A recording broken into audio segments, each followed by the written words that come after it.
I think the lads will probably be pragmatic enough to know, right, we're here against two of the top four teams in the country who should be in a higher division. And they'll probably say to themselves, and let's hope they get something out of the Dublin game, although I find it very, very hard to see. They'll probably say, hey, who have they in the third round? Louth away. Louth away. They'll probably say to themselves, our challenge for survival and consolidation starts here. Yeah, I would think round 3 to 7 are your rounds. You have Louth away, then Cork away, Clare home, Kildare home. I think you have Meath away then to finish the league. But it's a free hit. But we will touch on Limerick versus Dublin this weekend. First and foremost, we'll say at the start of 2020, Dublin were aiming for 6 in a row. They went away and completed that. Limerick were in Division 4. So if you had said 3 years later that Limerick and Dublin would be in the same league, no one would have believed you. They wouldn't have believed, first and foremost, that Limerick would have got 2 promotions. But they never would have thought, Dublin would have came down. So for Limerick to actually be competing against Dublin says an awful lot. It's kind of an unreal match, a totally unexpected match. If you go back as far as 2018, Jack, and then in my preview, that's as far back as I went. Dublin won the league. Limerick got 3 points in Division 4 from a draw with London and a 1-point win over Waterford. They didn't do much better in 2019. They had just 2 wins over London and Waterford. But like 2020, it all took off, as you said, 3 years ago. But I think what kickstarted the rise of Limerick football was that surprise win, a surprise to most people, but not a surprise to Billy Lee and his men, when they went to Thurles and beat Tipperary in the championship in 2019. Yeah. Now, they suffered a heavy defeat to Cork afterwards. But there was a belief at that stage that, that they could do it, and went on the following year, won the McGrath Cup in January, and really hit the ground running in the league then. Oh, yeah. It's pretty much an upward trajectory ever since for Limerick. It's an upward trajectory, but of course, it's sort of a confluence of events in so far as that Dublin lost their Division 1 status. And it coincided with Limerick taking another step in the upward trajectory in their fortunes and reaching Division 2. Yeah. But you're right, 3, 4, 5 years ago, Dublin playing. If you said to somebody, we'll be playing Dublin in the National Football League, the person you said it to would be entitled to call the guards. They think you were gone off your game. Yeah, you would have been considered mad at that stage, but that's the way we are, and look, it's going to be very difficult for Limerick. There's no 2 ways about that. We saw the gulf in Derry, and Dublin are probably better than Derry as well. But to have the one thing is, of course, but you made the point there that Kildare would probably be the third team in it, and they possibly are. Like Kildare pushed Dublin all the way in Croke Park last weekend. Yeah, and they beat them all the way. There was only 1 point in it.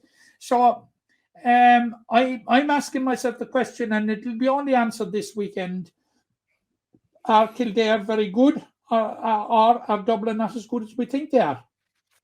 It's probably a mix of both this early. Because I wouldn't be surprised if Derry were to top this group now. I would think it'll come down to where they play, where Dublin play Derry. I'll just check it here.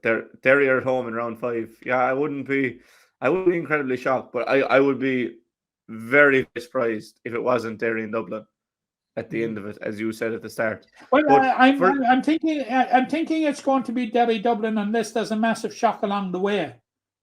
Now, at the outset, I was saying last week when we were looking at the Limerick Derry game, I was saying watch Cork in the football. I have serious reservations and second thoughts about that with the way, first of all, the way they lost to Meath, number one, and secondly, the way that their defence was opened by Meath on 3 or 4 occasions. Yeah, I can see 3-14. Like you'd imagine, 3 goals, they could have got a couple more. So, if there's frailties at the back, I'll tell you there are no better teams than the like of Dublin and Derry to exploit it. And from a Cork point of view, they go to Kildare this weekend. And Yeah, it was. it's a game, if they're to harbour any promotion ambitions whatsoever, they dare not lose, because they still have Derry and Dublin in the ether. Yeah, I think when you score 19 points in a football game, you would be expected to win. So to score 19 and still lose says a lot about your defence. But look, it's early days for Cork. I don't think they'll be relegated. I think they're probably a step above those other 5 teams I mentioned. But you can be dragged into relegation very quickly in a division like this. Loud and Clare, did you pay much heed to that, or? Well, I paid as much heed as I could in so far as that I'd be looking at Loud and Clare as 2 possible win games for Limerick. Yeah, and I think the way I would see the Limerick Clare and the Limerick Loud games as being, going a long way in deciding Limerick's fate in the group, in the division. Yeah, and the fact that there was a 1-point win for Clare would give you confidence that Limerick beat Clare in their last time they played them in last year's championship in Ennis. They'll have them at home in the league, I think, I'm fairly sure. So it looks like it's going to be very close at the bottom and maybe a bit of a runaway at the other end of this table. But look, it's going to be Limerick versus Dublin this Sunday at 3 o'clock in the TUS Gaelic Grounds. You're going to have some of the stars in the country, the likes of Brian Fenton, your Conor O'Callaghan's, your Mike Fitzsimons. These boys coming to Limerick. It's a good day for Limerick football in general that we're now playing at this level. Hard to see the result going our way, but that we are actually playing these teams is just showing that Limerick are definitely going in the right direction. So the best of luck to Ray Dempsey and his team. And look, we won't. Yeah, and I suppose they're boosted by the fact, and it was great to see it last weekend, that Hugh Burke is fully recovered from injury and got some game time in Derry, and probably is nailed on to start. And I understand that Ray Dempsey confirmed after the game that Brian Donovan is closing in on a return as well. So if we were to have Darragh Tracy maybe at midfield, it would be a big plus. So look, you'd be just hoping for the best. I suppose Ray Dempsey will be looking for a performance first and foremost, and then to see where will it take him. But it's very, very hard to see Dublin arresting or Limerick arresting. Now, they've only met 3 times ever, twice before in competition, Jack. And you were not, I can confirm that you were not around when they met for the first time. They met for the first time in the 1896 All-Ireland final. You weren't there, Jack, I take it. You were away that day. I was away. I was in Ballybunion. And Limerick won it 1-5 to 7 points. Now, they met in the league in the Gaelic Grounds in 2007. Yeah. And Dublin won it 14 points to 110. So there's been only a point in it in the 2 previous meetings. So they're level going into the third game. On scoring difference, that level, Jack, and then games won and lost their level. So the series decider this Sunday in the Gaelic Grounds in Limerick and Dublin. But it's going to be hard for Limerick, but it'll be interesting to see the Dubs come into town, because they still maintain a good share of that team that won 8 All-Irelands in 10 years. So just to see them in the flesh will be, it'd be like seeing Dave Clifford. You'd go out in here regardless of the result. You just talked about Hugh Burke there. Obviously, there's a bit of bad news on Brian Fanning. He had to go off injured at half time. Yeah,